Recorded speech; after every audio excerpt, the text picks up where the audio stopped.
khususnya anak muda zaman sekarang, generasi milenial, lebih suka mencari jawaban tugas-tugas yang diberikan oleh guru di internet daripada tanya gurunya secara langsung. Iya, benar banget. Ya, karena mereka juga belum tentu mengerti sumber yang mereka dapat itu benar adanya atau enggak, gitu. Assalamualaikum warahmatullahi wabarakatuh. Hola semuanya, selamat siang. Kembali lagi di podcast Milenial Bermolar dengan tema memperkuat generasi muda dalam menangkal berita hoax. Sebelum memulai podcast kali ini, alangkah baiknya kita memperkenalkan diri dulu ya. Iya kan, karena pepatah tak kenal maka tak sayang. Jadi kita perkenalan diri dulu. Perkenalkan, nama saya Nisa Dwi Arianti dari SMKN 1 Udanawu kelas 12 dan saya sudah didampingi narasumber dari SMKN 1 Udanawu yang sudah ada di samping saya. Halo semuanya, perkenalkan nama saya Aninda Faniana Wangsari dari SMKN 1 Udanawu kelas 12. Bisa dipanggil Fania aja ya biar kesannya kayak lebih kenal, lebih akrab. Halo Fania. Halo Sa, selamat siang. Siang, apa kabar? Alhamdulillah baik kabarnya. Sudah siap? Selalu siap.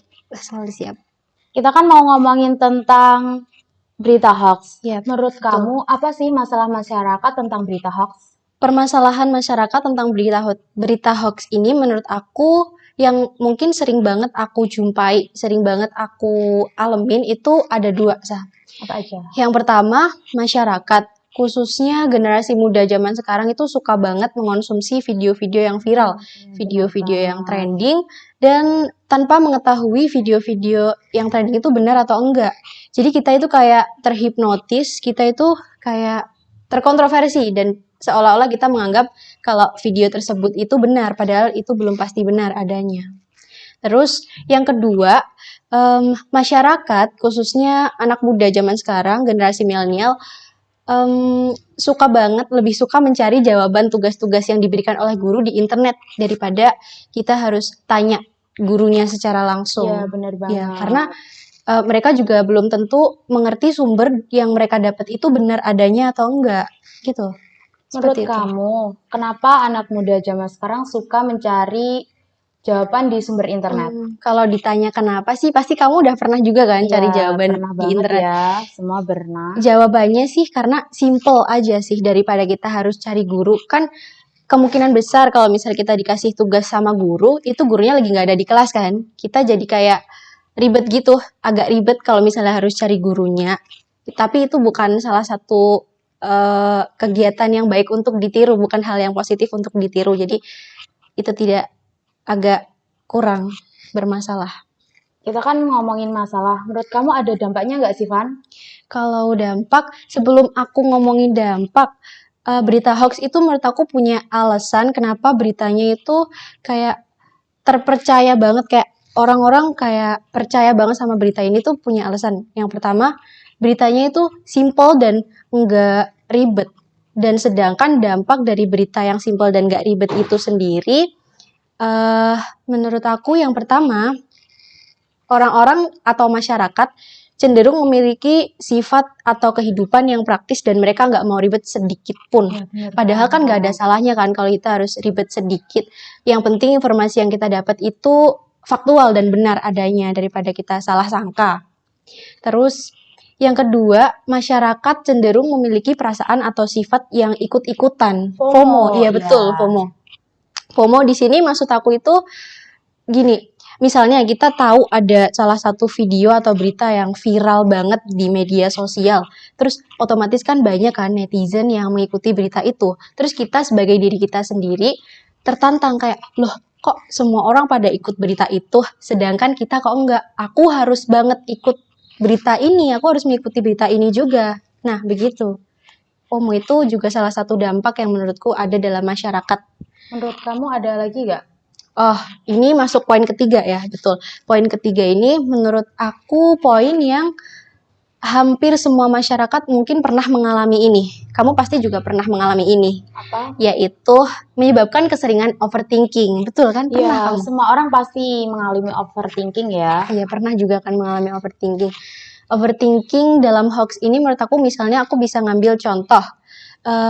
Kamu punya teman di kelas, punya sahabat ya udah soib banget 3 tahun selama SMK, itu kamu temenan sama dia, sahabatan sama dia, terus ada orang lain tuh yang bilang ke kamu kalau misalnya temen sahabat kamu itu sendiri itu jelek-jelekin kamu di belakang. Walaupun kamu tahu sahabat kamu itu tuh sebenarnya nggak mungkin banget ngomongin kamu di belakang, tapi karena kamu udah denger berita itu dari orang lain, kamu mau nggak mau jadi kayak punya perasaan yang ini, yang takut gimana ya nanti kalau sahabat aku ini jelek-jelekin aku beneran gimana ya, jadi kayak takut gitu. Terus Cenderung berpikir berlebihan. iya, pikirannya jadi kayak kemana-mana gitu, padahal itu nggak sebenarnya terjadi. Terus poin terakhir, kita jadi malas-malasan belajar dan literasi kita jadi berkurang. Seperti yang udah aku bilang tadi di permasalahan, anak-anak suka banget cari jawaban tugas di internet, itu menyebabkan kita malas belajar dan kurang literasinya, begitu. Kita kan udah ngomongin dampak sama masalah. Iya, betul. Ada solusinya nggak sih, Van, menurut kamu? Kalau solusi itu pasti ada. Ini solusi yang mungkin bisa diterapkan di kehidupan kita sehari-hari dan bisa diterapkan oleh pengajar-pengajar ya. Yang pertama itu menerapkan UU ITE. Kamu tahu nggak UU ITE itu apa? Nggak tahu apa sih, Van? UU ITE itu adalah undang-undang yang mengatur informasi teknologi elektronik. Contohnya kita harus pintar-pintar menggunakan media sosial.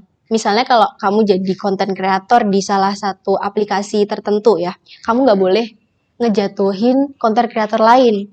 Ataupun kalau misalnya kamu jadi konten kreator yang konten kamu isinya tuh kayak memuat berita-berita, kamu juga harus memastikan bahwa berita-berita yang kamu sebarkan itu berita-berita yang faktual dan benar adanya.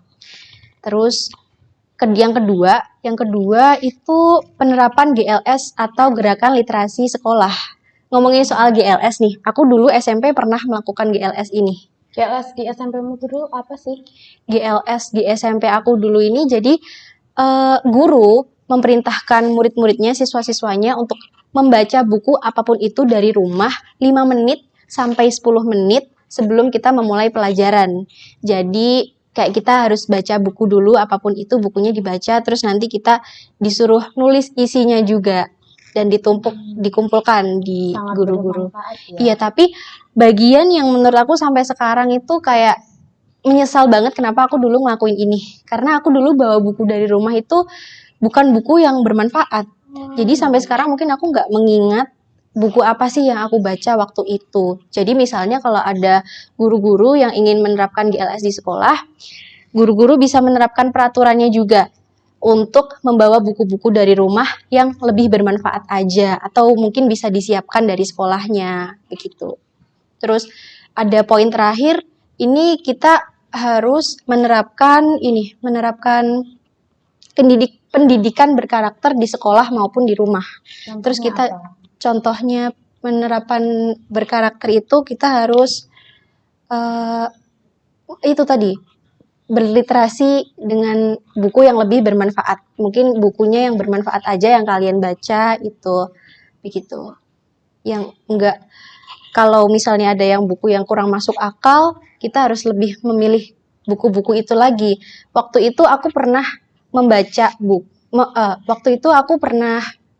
lihat di FYP aku bahwa ada buku yang menerangkan tentang yang gak masuk akal banget menurut aku, yaitu 200 bukti bahwa bumi itu sebenarnya adalah anime. Itu kan sebenarnya gak masuk akal banget kan. Salah Jadi kita, banget ya. iya itu salah. Gak ada salahnya sih kalau misalnya kalian ingin membaca, iseng-iseng aja membaca. Tapi kalian juga harus pinter memilah informasi dan tahu informasi di dalam buku itu sebenarnya itu bukan informasi yang masuk akal dan tidak pantas untuk dimasukkan nalar, begitu. Itu adalah poin terakhirnya, Sa.